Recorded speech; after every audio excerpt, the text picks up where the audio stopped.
اتنی محبت، وہ بھی اسے بہت، یہ وہی کنس پارکر تھی جو اس سے بے پناہ محبت کرتی تھی، وہ بھی اس سے بہت محبت کرتا تھا، اتنی محبت اس کہ اس کی محبت کے آگے گھٹنے ٹیکتا، بہت منشیات کے گروہ کو خیر آباد کیے اس کے پاس واپس لوٹ آیا تھا۔ اس نے یہ سب صرف کنس کی محبت میں کیا تھا۔ وہ پچھلے ایک ہفتے سے ان لوگوں سے بچتا یہاں کنس کے فلیٹ میں چھپا ہوا تھا۔ اس کے یوں سب چھوڑ آنے پر اسمن بھی بہت خوش ہوا، اور بہت معافی مانگنے پر کنس اسے معاف تو کر چکی تھی، لیکن وہ خوش نہیں تھی، ہر وقت خاموشی اور سوچ میں ڈوبی رہتی۔ اسمن نے اسے علیحدگی اختیار کر لی تھی، اور یہ سب اس کی رضا پر ہی ہوا تھا، کیونکہ وہ اور نوین پاکستان جا کر پھر سے شادی کرنا چاہتے تھے۔ مجھے ایسا کیوں محسوس ہوتا ہے کہ تم خوش نہیں ہو کنزا؟ کنس کے اداس چہرے پر نگاہیں جمائے آہستگی سے وہ اپنے خیالات ظاہر کر گیا تھا جو پچھلے ایک ہفتے سے محسوس کر رہا تھا۔ کنس نے فوراً زبردستی مسکراہٹ چہرے پر سجا لی۔ میں خوش ہوں نوین، میں بہت دفعہ تم سے معافی بھی مانگ چکا ہوں، لیکن ایسا کیوں لگتا ہے تمہارے دل میں کوئی اور بات ہے؟ ایسا کچھ نہیں ہے، تم ایسے ہی پریشان ہو رہے ہو، میں بہت خوش ہوں، بھلا کیوں نہ ہوں خوش؟ پھر مجھے وہ خوشی تمہارے چہرے پر نظر کیوں نہیں آ رہی؟ وہ خوشی جو تمہیں میرے یوں لوٹ آنے اور سب کچھ چھوڑ دینے پر ہونی چاہیے تھی۔ اب تو وہ سب ہو رہا ہے جو تم اب تو وہ سب ہو رہا ہے جو تم چاہتی تھی۔ سب کچھ چھوڑ کر تو صرف تمہارے پاس آ گیا ہوں، تم سے شادی بھی کر رہا ہوں، ہم پاکستان چلے جائیں گے، وہاں ہنسی خوشی رہیں گے۔ کیا تم پاکستان نہیں جانا چاہتی؟ نوین نے پریشان لہجے میں سوال کیا تو وہ سٹپٹا کر اس کی بات کاٹ گئی تھی۔ نہیں، ایسی بات نہیں، میں دنیا کے کسی بھی کونے میں تمہارے ساتھ جانے کے لیے تیار ہوں۔ پھر تمہاری اداسی اور پریشانی کی وجہ کیا ہے؟ نوین، میں ہاتھوں کو آپس میں مسلتے وہ رک گئی تھی۔ نوین ہنوز پریشانی کے شکن نمودار کیے اسے دیکھ رہا تھا۔ وہ کیسے ہمت جتاتی اور کیسے اسے بتاتی کہ وہ پچھلے ایک ماہ سے اپنے وطن میں ایک وجود لیے پھر رہی ہے، وہ وجود جو ایک خاموش لمحے کی مرہون منت تھا۔ اس لمحے وہ خود کو اسمن سے زیادہ قصوروار سمجھتی تھی۔ اسمن اس لمحے میں سنبھلا بھی تھا تو اس نے ناکام کر دیا تھا۔ اس کے بعد وہ بہت دن تک ان سے نظریں نہیں ملا سکا تھا۔ دونوں کی خاموشی کا دورانیہ ہفتوں پر محیط رہا، پھر اسے پتہ چلا کہ وہ لمحہ یوں ہی چپ چاپ نہیں گزرا تھا۔ اس لمحے کا احساس چاہے دونوں کو نادم کیے ہوئے تھا، لیکن اس کا نتیجہ بہت انوکھا تھا۔ ماں بننے کا احساس اسے جہاں حیران کر گیا تھا، وہاں ایک انوکھی خوشی بھی دے گیا تھا، کیونکہ وہ اس احساس کے لیے کتنے جتن کیا کرتی تھی یہ وہی جانتی تھی۔ گز نے جب اسمن کو بتایا کہ وہ ماں بننے والی ہے، اسمن کا بے حد پریشان ہونا اسے سمجھ گیا۔ اسے سمجھا گیا کہ وہ لمحہ جو ان دونوں کے بیچ گزرا کسی صورت بھی اسمن کے دل میں اس کے لیے کوئی احساس پیدا نہیں کر سکا تھا۔ اسمن کی صورت دیکھتے ہوئے اس نے یہ فیصلہ کر لیا کہ اسمن اگر اسے چھوڑ بھی دے گا تب بھی وہ اس بچے کو اس دنیا میں لائے گی اور اکیلے ہی پالے گی۔ لیکن اب پورے ایک ماہ بعد نوین کے یوں واپس آ جانے پر وہ عجیب کشمکش کا شکار تھی۔ کنس، بولو کیا بات ہے، مجھے پریشانی ہو رہی ہے۔ نوین کی آواز پر وہ چونک کر خیالات سے واپس آئی تھی۔ وہ واقعی پریشان صورت بنائے اس کے بولنے کا منتظر تھا۔ نوین، میں ماں بننے والی ہوں، مدم آواز اور نادم لہجہ۔ نوین کے ماتھے کے شکن اوپر اٹھے اور پھر آہستہ آہستہ پیشانی پر سے غائب ہونے لگے، چہرہ تپنے لگا۔ ہم صرف اس رشتے میں بندھے تھے، لیکن ہمارے دلوں میں ایسا کچھ نہیں، دیکھو غلط مت سمجھنا۔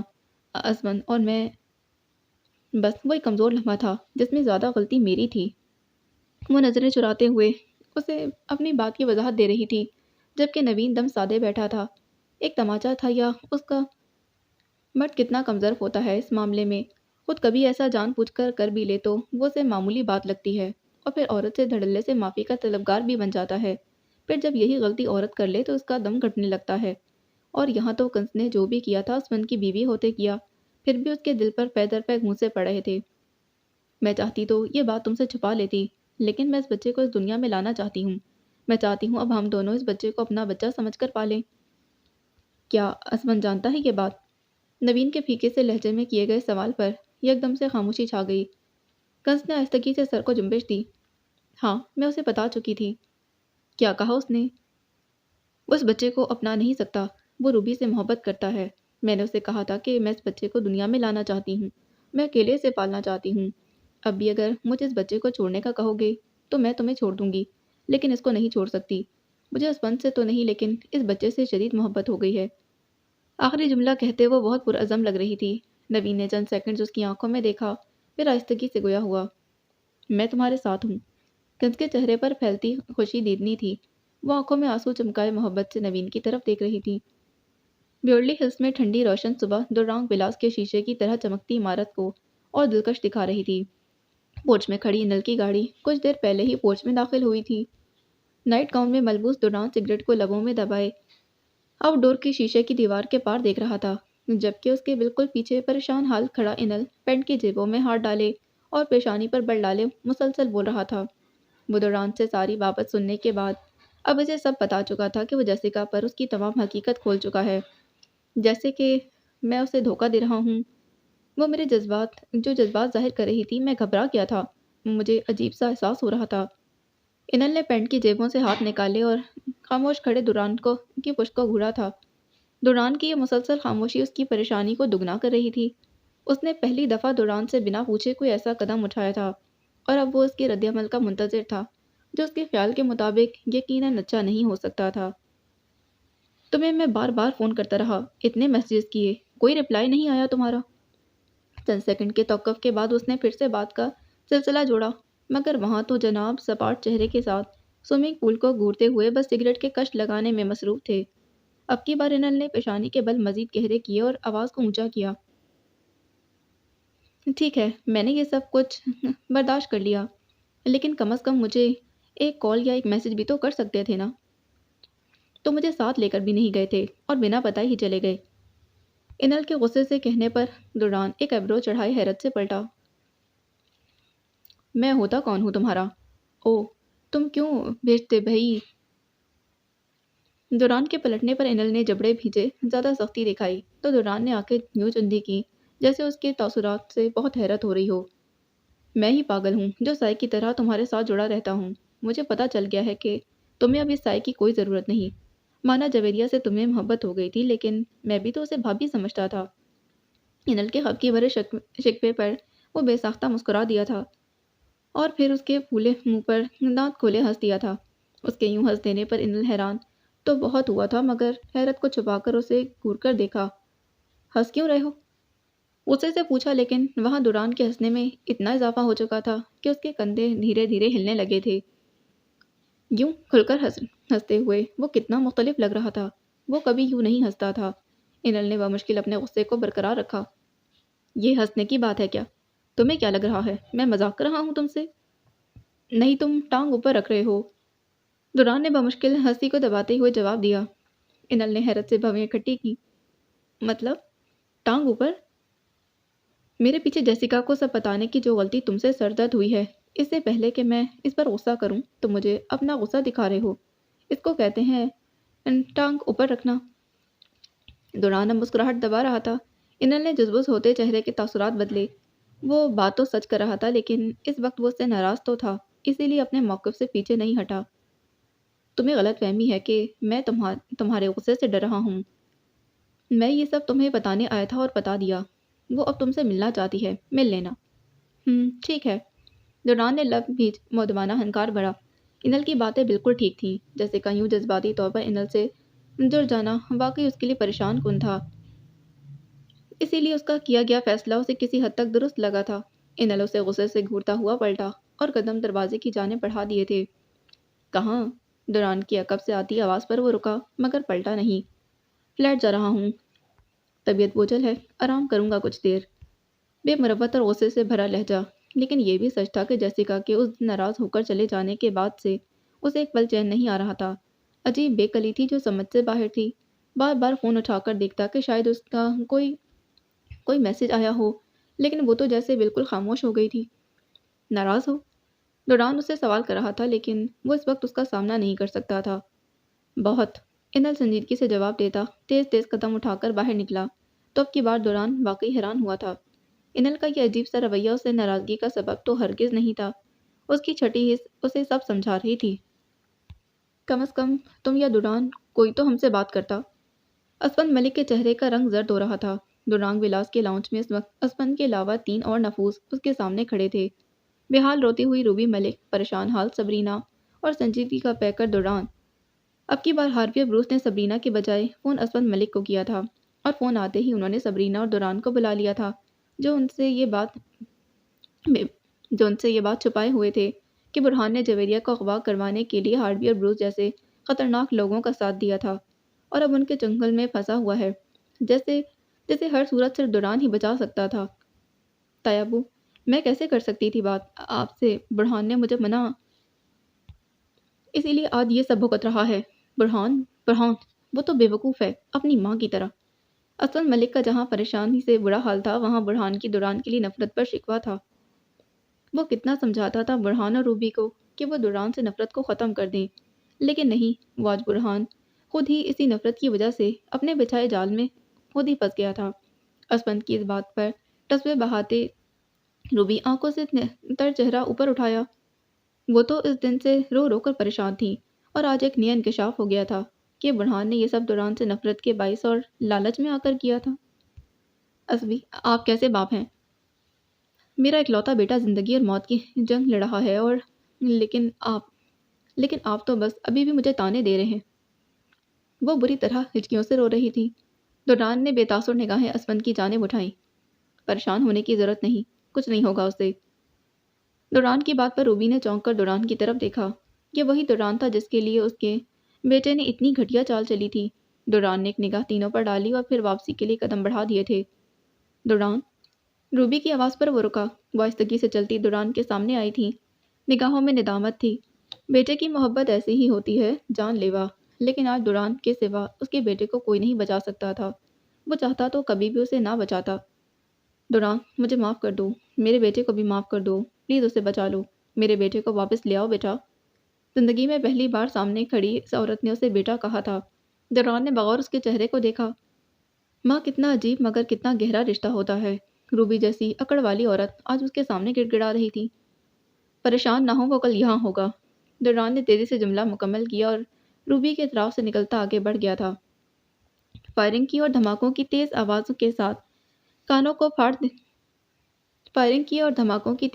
اس کے کانوں کے پردے پھاڑ رہی تھی۔ چھوٹے سے اس کمرے میں موجود پلنگ کے نیچے دبک کر لیٹا وہ خوف اور وحشت سے تھر تھر کانپ رہا تھا۔ صبح کے 10 ہی بجے تھے جب ہارڈی اور بروس کے اس خفیہ اڈے پر پولیس کا حملہ ہو گیا۔ امریکہ پولیس نے اس جگہ کو ٹریس کر لیا تھا۔ ہارڈی کے آدمیوں نے سرنڈر کرنے کے بجائے الٹا مقابلہ شروع کر دیا اور اب باہر تابڑ توڑ چلتی گولیوں کی وجہ سے برہان کی جان حلق میں آ چکی تھی۔ ٹھنڈے پسینے سے ہتھیلیاں تر تھیں، سینے میں گھٹن بڑھتی جا رہی تھی، اس کی آنکھوں سے آنسو نکلنے لگے۔ وہ کون سی بدبخت کھڑی تھی جب وہ لالچ میں آ گیا تھا اور دوران کے خلاف چل کر ہارڈی اور روس کا ساتھ دیا تھا۔ بھوک پیاس اور یہ حملہ اسے اپنی موت کا وقت قریب نظر آ رہا تھا۔ ایک دم سے اس کے کمرے کے دروازے پر کسی نے زور سے ٹانگ ماری اور پھر 2-3 دھماکوں کے بعد دروازہ دیوار سے اکھڑ کر زمین بوس ہوا۔ برہان نے کانپتے ہوئے آنکھیں میچ لیں۔ باہر نکلو، اٹھو یہاں سے۔ کوئی پلنگ کے نیچے جھکا اس پر چیخ رہا تھا۔ برہان نے سہم کر اس کی طرف دیکھا۔ وہ امریکن وردی میں ملبوس پولیس آفیسر تھا اور اس پر بندوق تانے اسے پلنگ کے نیچے سے باہر آنے کا کہہ رہا تھا۔ برہان ساکن اسے پھٹی پھٹی آنکھوں سے بس دیکھ رہا تھا جب اس نے گریبان سے گھسیٹ کر اسے باہر نکالا۔ برہان نے آنکھیں زور سے میچ لیں۔ پلیز مجھے چھوڑ دو، میں ان لوگوں کے ساتھ نہیں ہوں، مجھے جانے دو، پلیز پلیز مجھے چھوڑ دو، میں ان کا ساتھی نہیں ہوں۔ برہان آنکھیں میچ کر اونچی آواز میں رو پڑا۔ وہ لگاتار اپنی صفائی دے رہا تھا جب سامنے کھڑے آفیسر کی گرجدار آواز گونجی تھی۔ چپ، بالکل چپ۔ برہان نے ایک دم رونا بند کیا۔ یہ وردی پہن لو جلدی ابھی۔ پولیس آفیسر کی آواز پر اس نے حیرت سے آنکھیں کھولی۔ پولیس آفیسر ہاتھ میں ایک عدد پولیس وردی تھامے کھڑا تھا۔ سوچ کیا رہے ہو؟ فوراً پہنو، یہاں سے نکلنا ہے ہمیں۔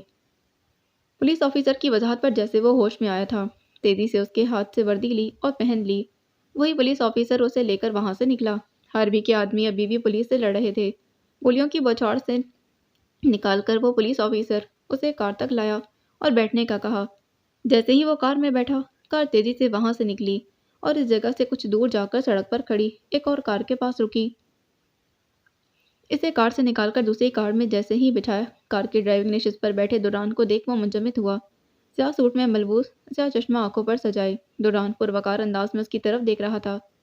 برہان کے ہاتھ اب بھی بے تحاشا کانپ رہے تھے۔ لو، پانی پیو۔ دوران نے پانی کی بوتل اس کی جانب بڑھائی تھی۔